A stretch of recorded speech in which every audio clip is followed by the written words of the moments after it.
तो बच्चों 10th class में हो, घर के आसपास अच्छा ट्यूशन नहीं है, या मैथ या साइंस में किसी वजह से कोई दिक्कत आती है तो बिल्कुल सही जगह हो। यहाँ आपको हफ्ते में 3 दिन, ट्यूसडे, थर्सडे, सैटरडे शाम 6 बजे आपकी क्लास की वीडियो मिल जाया करेगी। तो अच्छे से देखो, सुनो, समझो, पढ़ो और बहुत आगे बढ़ो। तो चलो चालू करते हैं। तो आज पढ़ना है factor on which the resistance of a conductor depend. Resistance पढ़ा था, एक प्रॉपर्टी है, ठीक है। अब हम फैक्टर्स पढ़ेंगे जिन पे वो डिपेंड करेगी, समझ आया कि कब रेजिस्टेंस ज़्यादा होगा, कब रेजिस्टेंस कम होगा। समझ आ रहा है बेटा? देखो कि एक एक्टिविटी आपको दे रहा है, कह रहा है कंप्लीट इलेक्ट्रिक सर्किट है ना, उसमें सेल होगा, एमीटर होगा, नाइक्रोम वायर होगी जिसकी लेंथ L है, ठीक है। अब देखो ये क्या बोल रहा है आपको, कह रहा है now plug the key, current को नाप लो, कह रहा है नाइक्रोम वायर को एक दूसरी नाइक्रोम वायर से रिप्लेस करो, ठीक है, जिसकी थिकनेस सेम है लेकिन लेंथ डबल है। लेंथ क्या हो गई बेटा? डबल। समझ आ रहा है कि नहीं? यहां हमने क्या डबल कर दिया? लेंथ। अब देखो, कह रहा है अब देखो एमीटर की रीडिंग क्या होगी, ठीक है। अब कह रहा है रिप्लेस करो इस वायर को एक मोटी वायर से। अब क्या लेना है? लेंथ उतनी ही रखेंगे लेकिन क्या करेंगे? मोटी वायर ले लेंगे, ठीक है। अब क्या होगा? ठीक है, thicker wire has larger cross sectional area. Cross section क्या होता है? जब हम उसे काटते हैं ना तार को, तब जो दिखता है आपको सर्कल, वो है क्रॉस सेक्शन, ठीक है। तो उसका एरिया यहाँ पे क्या होगा? ज्यादा। उसका एरिया क्या होगा? ज्यादा। समझ में आ गया? कह रहा है अब आगे कि instead of taking a nichrome wire connect a copper wire, ठीक है, in the circuit, let the wire be of same length. अब सेम लेंथ और एरिया होगा, ठीक है, बस हमें नाइक्रोम की जगह क्या ले लेना है? कॉपर ले लेना है। कोई दिक्कत है उस चीज में? कह रहा है डिफरेंस देखो हर चीज में करंट का, ठीक है, क्या करंट डिपेंड करेगा लेंथ पे और क्या करंट डिपेंड करेगा एरिया पे, ठीक है।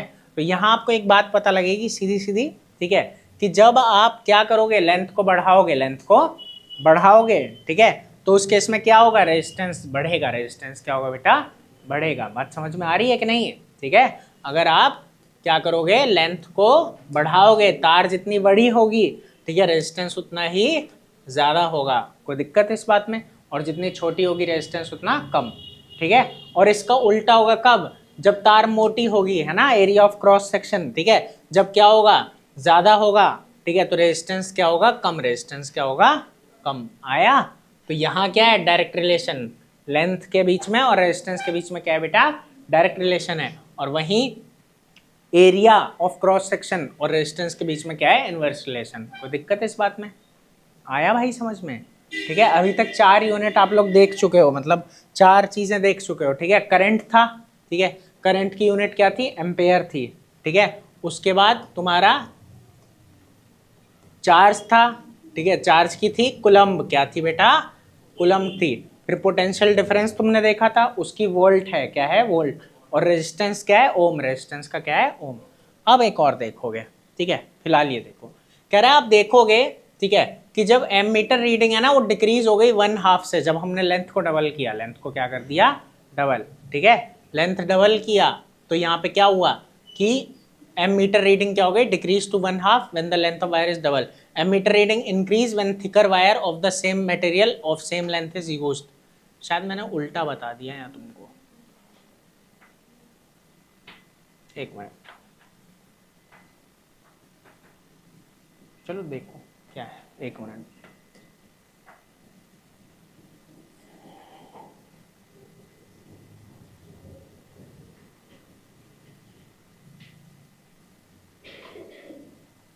देखो, कह रहा है increased when a thicker wire of same material end of same length is used. जब हमने थिक वायर का यूज किया तो कह रहा है change in ammeter reading is observe when a wire of different material.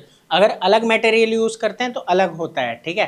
तो ये चीजें इसके अंदर आती है। तो हम देखेंगे कि हाँ, डिपेंड करता है लेंथ पे भी, एरिया ऑफ क्रॉस सेक्शन पे भी और मटेरियल के नेचर पे भी। तो ये 3 फैक्टर आप देखोगे, ठीक है, कि लेंथ, ठीक है, एरिया ऑफ क्रॉस सेक्शन और नेचर ऑफ मटेरियल, ठीक है। कह रहा है precise measurement have shown that resistance of uniform metallic जो कंडक्टर है वो डायरेक्टली प्रोपोर्शनल होता है लेंथ के। लेंथ के क्या होता है बेटा? डायरेक्टली प्रोपोर्शनल होता है। और इनवर्स प्रोपोर्शनल होता है एरिया के, इनवर्सली प्रोपोर्शनल होता है एरिया के। कोई दिक्कत है? ठीक है, तो वही बोल रहा है। देखो यहाँ पे ना वही बताया था कि लेंथ बढ़ रही है तो रेजिस्टेंस भी बढ़ेगा। तो वही ये बात बोल रहा है कि यहाँ पे क्या होता है? डायरेक्टली प्रोपोर्शनल होता है। क्या होता है? Directly proportional. और इनवर्स होता है एरिया ऑफ क्रॉस सेक्शन के, इनवर्स होता है एरिया ऑफ क्रॉस सेक्शन के। यार ये क्या गड़बड़ हो रहा है, ये समझा नहीं मैं, एक मिनट रुकना। अच्छा अच्छा अच्छा अच्छा, ठीक है ठीक है ठीक है ठीक है। अरे वो पढ़ने में थोड़ी सी गड़बड़ हुई, ठीक बताया ये पूरा। ठीक है, इसमें हुआ ये ना, वो यहाँ जो बात कर रहा है वो कर रहा है करंट की। ठीक है, और रेजिस्टेंस और करंट आपस में क्या होते हैं, डायरेक्टली रिलेटेड कि इनवर्सली रिलेटेड? डायरेक्ट होते हैं।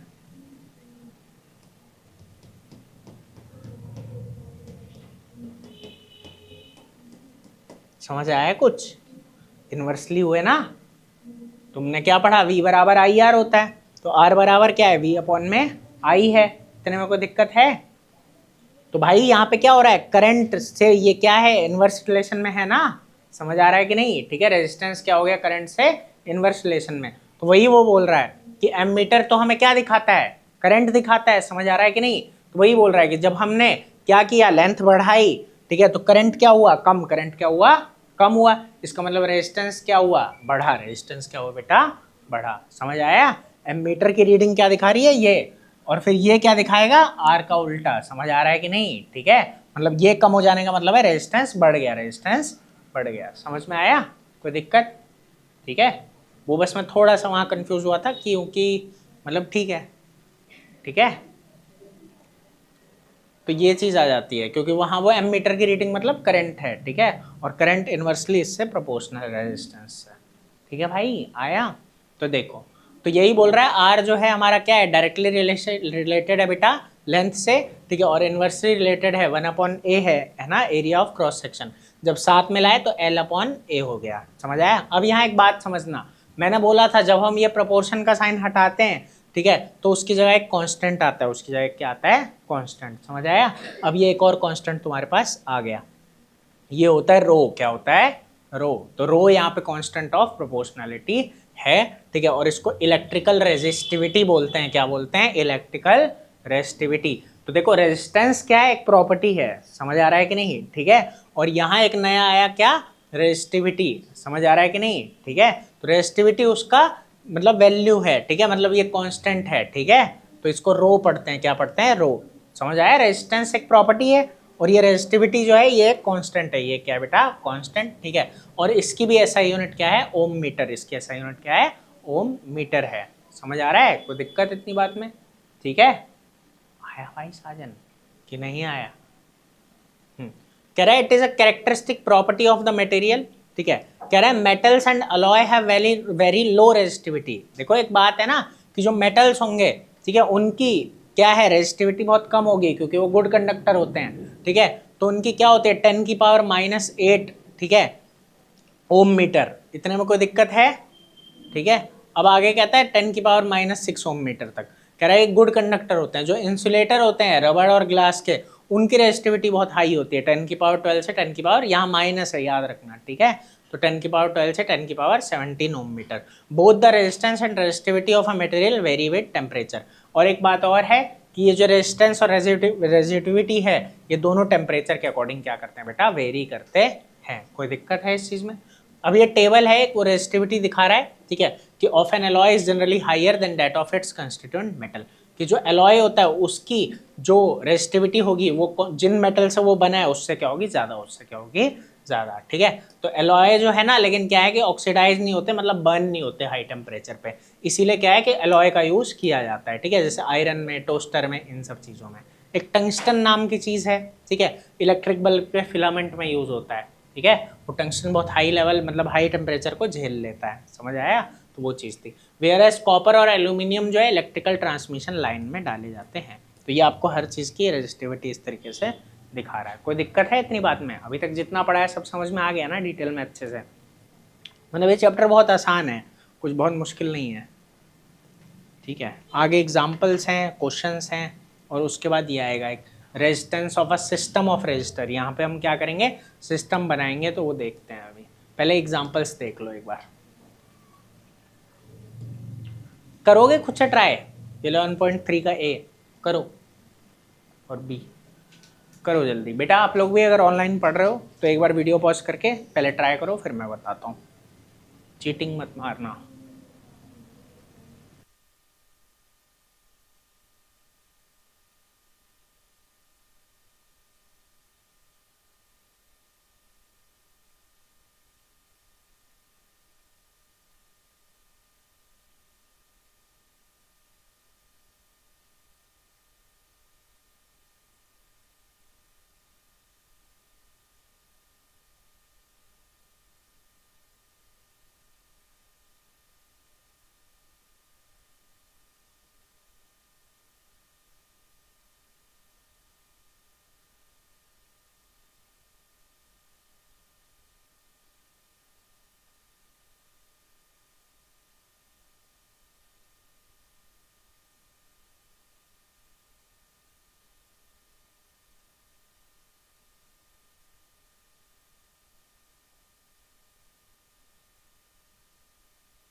चलो, मतलब क्वेश्चन आसान है, ये जो V बराबर आई आर है इसी से होने हैं। ठीक है, देखो कह रहा है ना कितना करंट इलेक्ट्रिक बल्ब ड्रॉ करेगा, 220 वोल्ट का सोर्स है। ठीक है, मतलब ये क्या हो गया, पोटेंशियल डिफरेंस। ठीक है, कह रहा है रेजिस्टेंस दे रहा है वो 1200 ओम। कोई दिक्कत इसमें, तुमने ये पढ़ा हुआ है V बराबर क्या है, आई आर। ठीक है, तो आई बराबर क्या हो जाएगा, V अपॉन में आर, बस वही यहाँ पे कर दिया। ठीक है, 220 अपॉन में 1200। ठीक है, आ गया 0.18 एम्पेयर। ऐसे ही दूसरा केस है, सेम टू सेम, कोई दिक्कत। बच ये करो 11.4, देख लो पोटेंशियल डिफरेंस दे रहा है वो। ठीक है, कि 60 वोल्ट का है, करंट आपको दे दिया 4 एम्पेयर का। कह रहा है what current will the heater draw if the potential difference is increase to 120 volt. ठीक है, कितना वो करंट जो है ड्रॉ करेगा अगर हम क्या कर दें, पोटेंशियल डिफरेंस को बढ़ा दें 120 वोल्ट कर दें, तब क्या होगा। देखो कह रहा है पोटेंशियल डिफरेंस जो था 60 वोल्ट था। ठीक है, और करंट क्या था, 4 एम्पेयर का था। कोई दिक्कत है इस चीज में। अब इसका हमने क्या निकाल लिया, रेजिस्टेंस। ठीक है, कितना है, 60 अपॉन में 4। ठीक है, तो कितना आ गया, 15 ओम। कोई दिक्कत है इस बात में, बस 15 ओम का आ गया। हमने क्या करा, पोटेंशियल डिफरेंस को 120 कर दिया, निकाल लिया। ठीक है, वही V बराबर आई आर का ही इस्तेमाल करना है। ठीक है, तो बस आगे देखो, कह रहा है रेजिस्टेंस एक मेटेलिक वायर का दे रखा है, लेंथ उसकी क्या है बेटा, 1 मीटर। लेंथ क्या है, 1 मीटर है। ठीक है, is 26 ohm at 20 degree Celsius. देखो यहाँ समझना कि रेजिस्टेंस क्या है, लेंथ दे रखी है 1 मीटर की। ठीक है, और 26 ओम है। उसके बाद if the diameter of the wire is 0.3 mm, diameter मतलब ये क्या हो गया तुम्हारा, इसकी मदद से क्या निकलेगा, एरिया ऑफ क्रॉस सेक्शन। क्या निकलेगा, एरिया ऑफ क्रॉस सेक्शन। ठीक है, तो what will be the resistivity, अब हम ये यहाँ पे क्या निकालना है, रेजिस्टिविटी निकालनी है। ठीक है, तो समझना इस बात को अब आराम आराम से कि देखो रेजिस्टेंस दिया हुआ है हमें।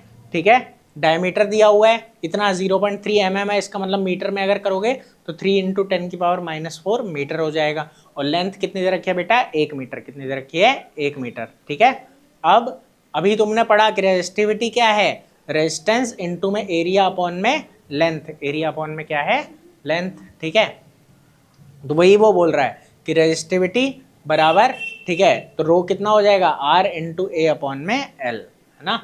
ये चीज तुमने अभी पढ़ी ऊपर ये।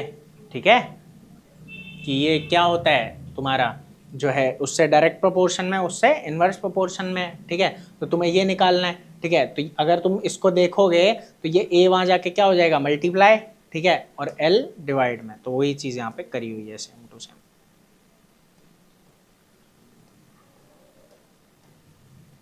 ठीक है, तो बस उसी तरीके से R को रहने दिया, पाई d स्क्वायर हो जाएगा, है ना, क्योंकि एरिया ऑफ क्रॉस सेक्शन है ना, वो सर्कल है ना भाई, पाई R स्क्वायर होता है।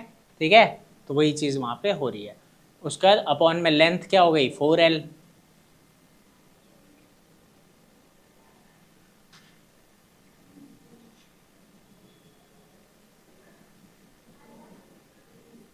ठीक है, और कह रहा है कि इसमें हमें ये भी करना है, टेबल 11.2 का यूज करके प्रिडिक्ट करना है कि मटेरियल, ठीक है, वायर का मटेरियल क्या है।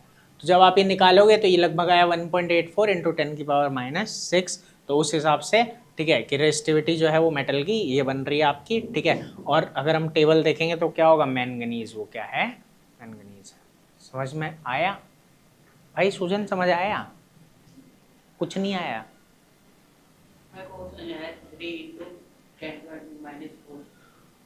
अच्छा देख सुन, डायमीटर दिया हुआ है 0.3, ये मिलीमीटर में है, किस में है। ठीक है, देख समझ इस बात को कि अगर तू देखेगा ना 1 मीटर में मिलीमीटर कितने होंगे, मिलीमीटर कितने होंगे। ठीक है, तो वो टेबल याद करवाया ना, मिली के बाद क्या होता है, सेंटी, फिर डेसी। ठीक है, फिर डैश। समझ आई बात, तो उस डैश में ये क्या आएगा, तो 1000 हो गया। ठीक है, तो अब 1 मिलीमीटर में क्या होगा, 1/1000, 1/1000। कोई दिक्कत इतनी में। अब ये क्या था, 0.3, तो जब तू 0.3 से करेगा 1000 को डिवाइड, ठीक है, तो ये हट गया, ये क्या आ गया, 10,000 हो गया। तो इसे तो क्या लिखेगा, 3 इंटू 10 की पावर -4। समझा, कोई दिक्कत है। तो एक तो ये था, और बता।